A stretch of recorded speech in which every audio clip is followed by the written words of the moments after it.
Annyeonghaseyo. Welcome to my YouTube channel. You're watching Charye, and today in Korea, South Korea is quite a bright day.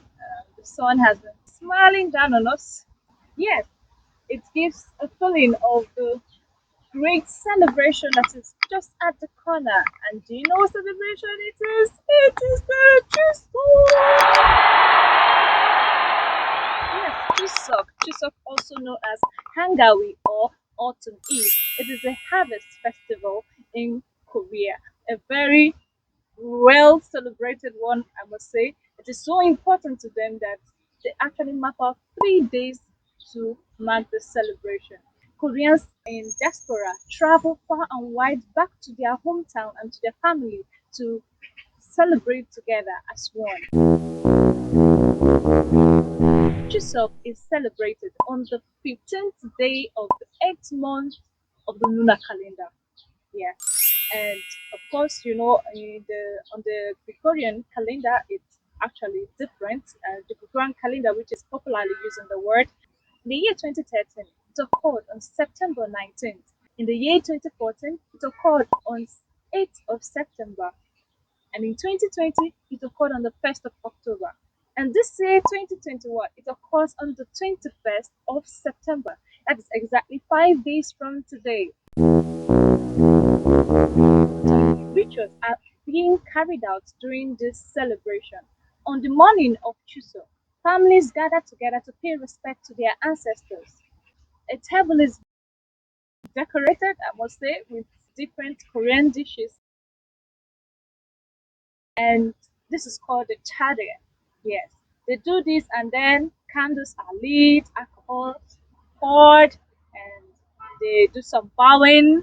Yes, you bow twice, and it starts the eldest son of the family bows first, and the siblings follow suit. Each bow is done twice. It might interest you to know that in Korea, it's actually wrong to bow to someone twice at a row. It's actually a bow that is meant for the deceased. In Korea, we bow a lot. So whenever you're greeting someone, you're saying thank you, you're always bowing, bowing. So it's advised that you bow once. Maybe you're saying 안녕하세요, you're saying 감사합니다, or all of that. You bow once. You will not expect to bow twice to a person at the room. Also, as part of the rituals carried out on this day, the families visit the tomb of their ancestors. This is called Samyong. Here they actually clear the place. They try to make it clean, weed off some grasses and all of that.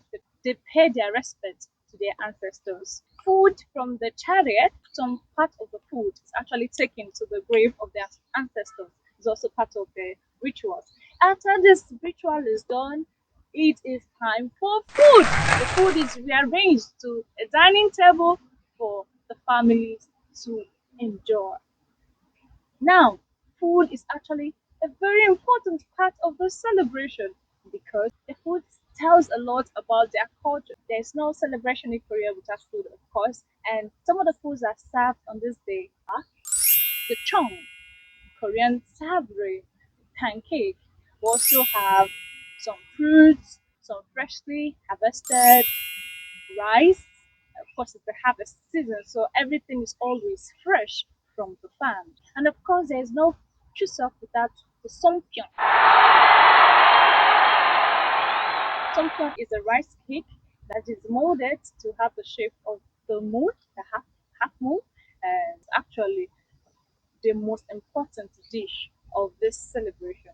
It is infused with some sweet ingredients, with delicacies. You could have honey, you could have sesame seed, and you could have some beans, some red beans, and all of that. It's actually stuffed with a lot of goodies, sweet delicacies. Also, as part of the celebration, traditionally, Koreans wrestle, involved in the chicken fight, do some archery and the dance under the moon. Usually, they form kind of a circle and wearing the hanbok. and they dance around. Hanbok is the traditional Korean dress, and usually the females that partake in this dance, they dance around in a circle. And it doesn't matter if you're a family member or anything. Whenever you see this dance happening, you just join them. Also, during Chuseok, if you're wearing the hanbok, you can freely get a pass into a Korean palace. Nowadays, of course, a lot of things have changed. The modern time, and of course, we know the COVID-19 pandemic, it has actually affected the celebration a lot. And last year, people didn't get to travel so much because of this. There's some kind of restriction placed because of the COVID-19 pandemic. And this year again, since we're still in the pandemic, it might affect it once more. But also, aside that, usually in the past, whenever it's time for to soak, the roads are always congested. It is difficult to get home during this period. People actually book their flights, their bus tickets, and all of that a month or 2 months before time just to be able to get here.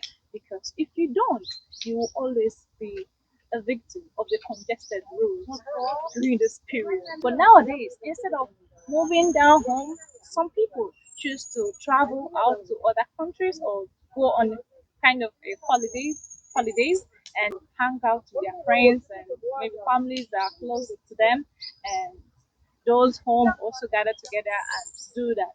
Also, the Christians do not bow to the ancestors. It's good to also know that the Christians here do not partake in the ritual of the bowing to the ancestors and all of that. But of course, they'll partake in their Songpyeong. They'll have the Songpyeong and have a good time with the family members. Also, it's a gift and time. People give to their friends, their co-workers, their family members. So during this period, you should expect some exchange of gifts. And the gifts that are exchanged during this period actually varied from years. After the war, the gifts that were given then, because of the lack of sufficiency in some foods, people gave gifts like flour, sugar, something that people needed during that period. But nowadays, things have changed. People give gifts like home accessories, home utensils, cash, and mainly people give gifts that helps in the health because Koreans are actually health conscious. Because of that, you always see gifts like ginseng and other health benefiting gifts. You might be asking if this holiday is actually celebrated in North Korea as well. Yes, it is celebrated, but it might not be as bustling as it is done in South Korea. Actually, before the 60s, it was the same spirit, the same bustling, and all the happiness that goes with it. But after the 60s, it was banned by Kim Il Sung, the president then. He said it was against socialism, and of course, it was eradicated during that period. But as time went on, the relationship between North and South Korea started getting better, and it was somehow brought back into the system. And currently, they do celebrate Chuseok. Also, for the Songpyeong in North Korea, the women they actually take the time to prepare the Songpyeong, which is the rice cake that is made in the shape of the moon. Remember? Yes. It is actually done with carefulness. It is believed that if they prepare this Songpyeong very well, they will also give birth to beautiful daughters. Also, the North Korean Seongmyo and the South Korean Seongmyo is actually different in size. The North make theirs very big. It's actually larger than the ones you see in South Korea. The ones here you can eat it as you go, but that of the North you actually have to take it gradually. Yeah, this and a lot more are things Koreans do to mark this Chuseok celebration. And it actually gives me a feeling of the Yam festival in my country. I'm from the Igbo tribe, and we have this, it's called Uriji in my dialect. It means Yam festival. It's also a period Igbos celebrate a good harvest. Actually, during Before this celebration, you can't eat new yam. It is actually against the tradition to eat new yam, any new harvested yam. It is only after the new yam festival that you can have or enjoy the new yam. Maybe I'll try to research more on that and let's give you details of how the New Yams festival is celebrated in my hometown. Let me know in the comment section if you'd like to know about this.